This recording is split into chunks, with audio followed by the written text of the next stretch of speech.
왜 아이돌이 되고 싶었나? 한 인터뷰에서 유진이는 왜 아이돌이 되고 싶었냐는 질문에 이렇게 답합니다. 솔직히 말하면 시작은 호기심이었다. 당시 활발하게 활동하던 아이돌 선배님들이 저에겐 선망의 대상이자 동경의 대상이었다. 나도 저렇게 되고 싶다는 막연한 마음이었던 것 같다. 오히려 활동을 하면서 음악에 대한 욕심이 깊어진다. 그렇게 조금씩 성장하는 내 모습을 볼 때마다 이 일을 선택하길 잘했구나 싶다. 유진이는 아이돌 중에서도 특이하게 꿈을 갖게 된 순간이 정확하게 포착된 멤버이죠. 과연 어떤 순간이 어린 시절의 유진이에게 아이돌에 대한 호기심을 가지게 한 것일까요? 2016 멜론 뮤직 어워드. 유진이는 2003년 9월 1일생으로 2016년 당시에는 중학교 1학년이었는데요. 그런데 2016 멜론 뮤직 어워드가 무슨 상관이냐고요? 유진이의 오디션 스토리를 들어보면 어떤 상관이 있는지 알 수 있습니다. 사실 어린 시절의 유진이는 처음부터 아이돌을 꿈꾸고 있었던 것은 아니었다고 해요. 여느 학생들이 그렇듯 아이돌과 K-팝을 좋아하는 팬이었죠. 유진이는 어린 시절 아이돌보다는 다정한 초등학교 선생님이나 멋있게 보였던 비행기 승무원을 꿈꿨다고 합니다. 그러나 2016년 중학교 1학년 때 유진이의 호기심을 자극하는 사건이 벌어지죠. 시험이 끝난 겨울, 대전에 살던 중학생인 유진이는 친구와 함께 서울로 놀러갈 계획을 세우게 되는데요. 지방에서 처음으로 서울에 놀러가게 되면 먼 거리를 다녀오는 만큼 뭔가 거창한 것을 하고 싶어지죠. 그래서 유진이와 친구들이 선택한 것이 K-팝 연말 시상식이었다고 합니다. 치열한 티켓팅에서 유진이는 스탠딩석을 쟁취하는 데 성공했는데요. 그 연말 시상식이 바로 2016년 멜론 뮤직 어워드였던 것이죠. 심지어 잠깐 관객석을 비추는 카메라를 통해 그 시절의 유진이가 잡히기도 했었습니다. 신나게 연말 시상식 무대를 즐기던 유진이는 문득 뒤를 돌아봤다고 해요. 응원봉으로 끝없이 빛나는 불빛들과 즐거워하는 사람들, 그리고 가수들과 함께 울고 웃는 팬들이 눈에 들어왔다고 하죠. 그 순간 유진이는 이런 생각을 했다고 합니다. 와, 이건 진짜 내가 살면서 한 번은 꼭 해보고 싶다. 꼭 해봐야겠다. 무대에 대한 강렬한 호기심이 생긴 유진이는 집으로 가자마자 이렇게 검색했다고 하죠. 아이돌이 되는 법. 집으로 돌아가자마자 어머니에게 아이돌이 되겠다고 선언한 유진이. 어머니는 그러다 말겠지 싶어 한번 해보라고 허락해주셨는데요. 그래서 유진이는 그 길로 인터넷에 아이돌이 되는 법이라고 검색을 합니다. 대전에 살다 보니 오디션을 볼 수 있는 기회가 적어 답답한 마음에 검색했다고 하는데요. 그래서 이메일로 프로필을 받는 기획사 몇 군데에 폰으로 찍은 노래 영상, 셀카, 전신사진, 반전신사진을 예쁘게 봐주세요. 열심히 하겠습니다. 라는 자기소개와 함께 보냈다고 합니다. 그리고 이 엄청난 인재를 빠르게 하고 연락한 곳이 스타쉽이었던 것이죠. 그렇게 유진이는 가장 먼저 연락이 온 스타쉽에 어머니와 함께 찾아갔다고 해요. 그런데 오디션장에는 유진이 단 한 명인 이상한 상황. 이메일만으로 유진이의 스타성을 느낀 스타쉽이 유진이만을 위한 오디션을 열었던 것이죠. 그렇게 유진이는 바로 연습생이 될 수 있었습니다. 그리고 데뷔의 기회는 유진이의 생각보다 빠르게 찾아왔죠. 프로듀스 48.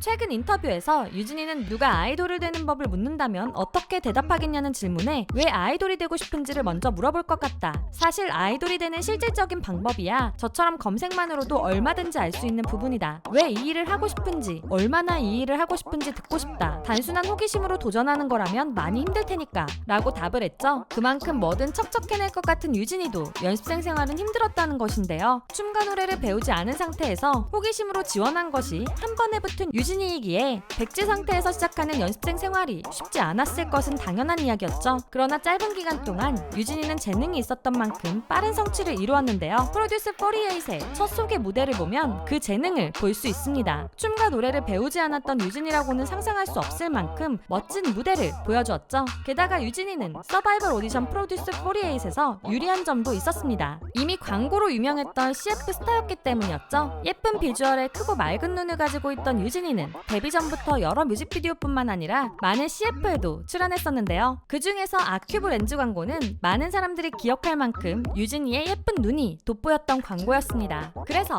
프로듀스 48에 출연하는 동안 인지도를 바탕으로 높은 순위에 있었죠. 그러나 유진이에겐 큰 걱정과 고민이 있었는데요. 너무 어린 나이에 얻은 큰 인지도와 팬들의 기대를 자신의 실력으로 채워드리지 못하는 것 같다는 고민을 했죠. 그러나 경연 무대들에서 유진이는 언제나 자신의 존재감을 보여주었고 그 결과 아이즈원으로 데뷔할 수 있게 되었습니다.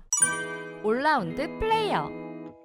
아이즈원 활동을 하며 유진이는 올라운드 플레이어라는 이야기를 많이 들었는데요. 무대 위에서 노래와 춤으로 멋진 실력을 보여주었고 방송과 예능에서도 센스 있는 말솜씨로 많은 활약을 했었죠. 하지만 유진이는 올라운드 플레이어란 평가에 대해 이렇게 말했는데요. 비관적으로 들릴 수도 있지만 올라운드 플레이어란 특출난 게 없다는 의미로도 해석할 수 있는 거니까 제 자신을 냉정하게 직시하는 편이라 그런지 스스로 그렇게 느끼고 낙담할 때도 있다. 이렇게 스스로에 대한 매력과 재능을 과신하지 않고 언제나 주어진 일에 최선을 다하는 유진이었죠. 항상 아이즈원 멤버들과 장난을 치며 비글 동생의 모습을 보여주었던 유진. 그러나 안 보이는 곳에서는 언제나 최선을 다해 열심히 해왔기에 무대에서 계속해서 발전하는 모습을 볼 수 있었던 것이었습니다. 하지만 끝이 예정되어 있던 아이즈원이었기에 유진이도 눈물을 흘리며 작별을 하게 되었죠.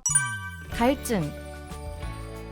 그 이후의 이야기는 여러분이 아시는 것처럼 아이브의 리더가 되어 멋지게 팀을 이끌어가고 있는 유진이인데요. 그 결과 유진이는 자신이 아이돌에 대한 강렬한 호기심을 느끼고 꿈을 꾸게 되었던 멜론뮤직 어워드에서 신인상뿐만 아니라 대상까지 타게 되었죠. 펑펑 눈물을 흘리는 유진이의 모습을 보니 감회가 남달랐다는 것을 알 수 있었습니다. 아이브로 다시 데뷔 후 빠른 성공을 보여준 유진이는 여전히 갈증을 느끼고 있다는데요. 어린 시절 아이돌이 되는 법을 검색하던 유진이에게 하고 싶은 충고가 있다고 하죠. 음악 공부를 진지하게 해두라고 조언하고 싶다. 회사에 들어와서 처음으로 노래와 춤을 제대로 배웠다. 그러다가 금방 프로듀스 48에 나갔기 때문에 연습생 기간이 그리 길지 않다. 그러다 보니 나 스스로 음악적인 갈증을 느낄 때가 있다. 음악 공부가 뒷받침되었다면 2년 반 정도 되는 연습생 기간을 조금 더 잘 활용할 수 있었을 텐데 하는 아쉬움이 있다. 이렇게 스스로에 대해 엄격한 유진이는 이번 컴백 타이틀곡 IM에서 시원한 고음을 뽐내며 놀라운 가창력을 보여주고 있는데요. 높은 곳에 올라도 항상 향상심을 갖는 유진이가 앞으로 어떤 놀라운 모습들을 보여줄지 기대가 됩니다. 아이브의 멋진 리더 유진이에 대한 이야기 재미있으셨나요? 그렇다면 좋아요와 구독, 알림 설정까지 부탁드리고요. 여러분이 알고 있는 유진이의 멋진 모습들이 있다면 댓글로 공유해주세요. 그리고 두유람이 준비 중인 컨텐츠가 있습니다. 바로 내 굿즈 자랑하기. K-POP 팬들인 여러분들에게 특별히 애정하는 또는 특별한 사연이 있는 굿즈 하나씩은 있잖아요. 덕질 생활을 함께하는 아이돌 인형이라던가 항상 가지고 다니는 포토카드, 감동적인 사연이 있는 사인 CD, 모든 공연을 함께 응원했던 응원봉 등 자랑하고 싶은 모든 굿즈를 굿즈의 이름, 가격, 여러분의 사연과 함께 이메일로 보내주세요. 굿즈를 찍은 사진이나 영상을 많이 찍어주실수록 더욱 좋습니다. 자세한 내용과 보내실 이메일 주소는 아래 상세 설명이나 고정 댓글을 참고해주세요. 또한 앞으로는 루머 해명 영상도 더 많이 제작할 예정인데요. 긴 영상이나 쇼츠를 통해서라도 더 적극적으로 해명해볼 계획이니 여러분이 사랑하는 아이돌들이 고통받지 않도록 최대한 자세한 해명 정보를 제보해주시면 감사하겠습니다. 루머 억가를 제보하는 링크도 아래 상세 설명란과 고정 댓글을 참고해주세요. 사랑하는 아이돌들을 위해 많은 제보 부탁드립니다. 지금까지 여러분들의 가장 가까운 K-POP 친구 두유람이었습니다. 안녕.